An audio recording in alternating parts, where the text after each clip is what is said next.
Here with Tennessee baseball coach Ross Kivett. Welcome home, man. Initially a part of Tony Vitello's first staff. You were here through the World Series team in 21. You went away for a couple seasons, now back. How's it like being back here at Lindsey Nelson Stadium? Yeah, it's nice. Obviously, getting to work with familiar faces and how I started in this game as a coach. And it kind of felt like you go away for college for 4 years and then you come back. I'm by no means LeBron James, but he talked about it with his Miami Heat. And since I'm a Cleveland guy, I'll use that as an example. How many titles? Not one, not two, not three? No, not one, not two. Well, they got one when I was gone, which makes me a little nervous, but it's still it's great to be back. I met my wife here. Now we have a kid, and it's just great to be back in Knoxville. What lessons did you learn? A lot of times, like going off to college, you got to learn those lessons, kind of find your own path that you can bring back here to make yourself a better coach and a better employee. Yeah, how to utilize resources, the recruiting aspect of it, different, boroughs of players in different parts of the country.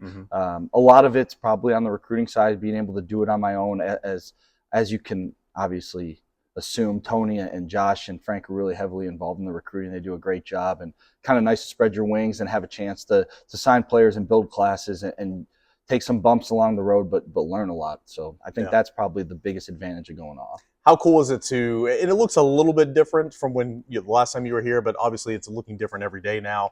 The stadium's going to look completely different a year from now. How neat. It's a little taxing maybe the day-to-day, but it's going to be an awesome product. No, it's awesome, and I think our guys are doing a really good job dealing with it. There hasn't been any complaining or excuse-making just because the stadium is under renovation, but we know what the final product's going to look like. We know the light at the end of the tunnel, and if you would have told us this, well, specifically me, this in 2018, that this was going to be one of the, if not the best stadium in the country, I would probably have called you a little cuckoo. But just the support from admin and the fans and donors, it's been awesome. So what's it been like kind of working with this group of Tennessee Volunteers? I know there's a couple of holdovers. Hunter Ensley was here when you were last year, but primarily doing a little bit of everything, working with the infielders. How's the fall into preseason been for you?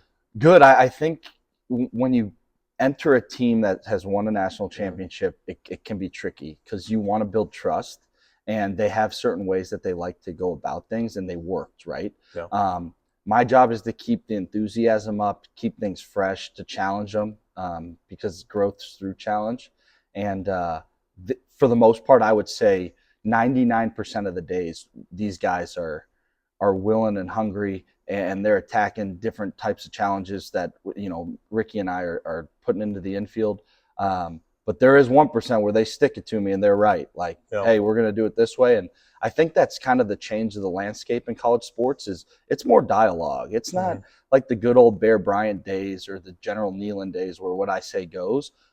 There is an aspect to knowing who the authority is, but also with the way the game's kind of going, you need to know how they feel, and you need to communicate with the players and make sure that what you're doing is sticking so that you can have the best product on the field. Fans are thrilled to see what Andrew Fisher looks like at third base. Power hitting, came from Ole Miss, hit a lot of home runs, expecting a lot of home runs this spring. What have you seen from him in the fall and in the preseason work here that kind of gives you encouragement that he's going to pick up right where he left off last year in this conference? Yeah, worker. A guy that's hungry every day. He's looking for 1%. He's trying to stack days every time. He holds his teammates accountable. Ball energy is the Pauly D of this group. Being from Jersey Shore, he definitely brings that aspect to our organization. Man, what a good kid. And bright future. Don't want to put too much pressure on him, but obviously he will be an integral part of the middle of that lineup and hold down one of the harder positions with a track record over the last 9 years of Tony V's teams of Rutgers and Lipsius's and Billy Amick and Zane Denton. There's been guys that have really produced at that position. So he knows that, and he has paid his respects to the people of the past, but I'm pretty sure he's confident enough that he wants to surpass those guys. Oh, yeah, no doubt. And intriguing to see what that looks like this year. A big talking point heading into the season for fans, for people like me, is you got two shortstops, only one shortstop position. You got Dean Curley, freshman All-American last year. It's kind of hard to move him off that spot. You got Gavin Keelan that's played both second and short throughout his career. That's a great problem to have for a guy like you. But for us, we just want to know, how do you go about deciding who's going to play where? The players decide that, which is great. The incumbent has done a great job. He is a really good player, but he's a better teammate. True alphas aren't afraid to move around, and they'll do what's best for the team, and that's what Dean Curley is. And that's not to say that he won't play short, because I think he will at some times. But I think you'll see him split. I don't think it's specifically for one guy's better than the other. I think it's fair for them to get time there, and then whoever falls into that position during SEC play will play it.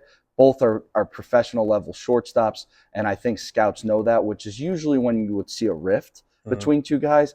These guys are great people, great teammates. They like each other. It's a fair and friendly-ish competition every day, and they want to win more than anything else, which makes it pretty easy. They will split reps, though. So for everyone, they will split reps in spring training and probably early in the season, depending on what V decides. But we're excited to have two. It's better than having none. Yeah, no doubt. And not only do you have two, you have four. I mean, I was going to ask about Ariel Antigua and Manny Mann, who might be better with the glove than both those guys, and they're going to be ready to come in late defensive subs or on an off day or whatever, working away. I mean, you got a whole lot of guys to work with. Ariel has done a really good job after winter break. His body looks to be ready. You could tell he put in the work. He is pushing, and obviously, I don't get paid the big bucks to write the lineup. I'll save that for the guy in the big office. But I would imagine he's made that decision really hard. You're going to see him play on this infield early and often. And then Manny, what a job. I mean, it's a freshman. He's not overwhelmed. He's confident with his work. He's got a really good process. And you've seen that process lead to progress. He's a freshman. So, I ever since 2018, I've always tempered everyone's expectation on freshmen, but he seems to be a guy that looks like he can carry that. Last one I want to ask you, Ross, you shift over to first base, and Blake Burke has been such a stalwart there. 23, he had to kind of work out some kinks, did that, part of the World Series team. Last year, he was phenomenal. It's big shoes to fill left behind. Alex Perry's not with the program this spring. You got Dalton Margot, you got Levi Clark, Stone Lawless, Hunter High. What does first base look like right now? It looks open. It looks like there's a competition there. I don't like the handicap because that can get you in trouble with compliance, but I do feel like there's guys that have SEC at-bats that probably will get the first shot at it. Bargo's done an unbelievable job over there as far as footwork and progression. He's catching the ball better. He's making plays. He's in tune with pitchers on PFPs. So you would have to think that experience probably weighs a little bit.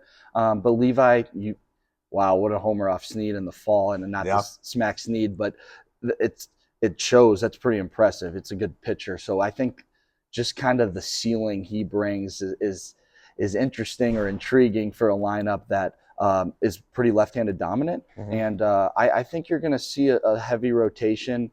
And I have to go and see him at practice, so I'm not going to say who I think is going to win the job. But you have options. That's the positive. Yeah, a lot of options, a lot of good ball players for the reigning national champs. But this 25 team wanting to kind of put their own stamp on Tennessee's legacy, and we'll see what they look like here this spring.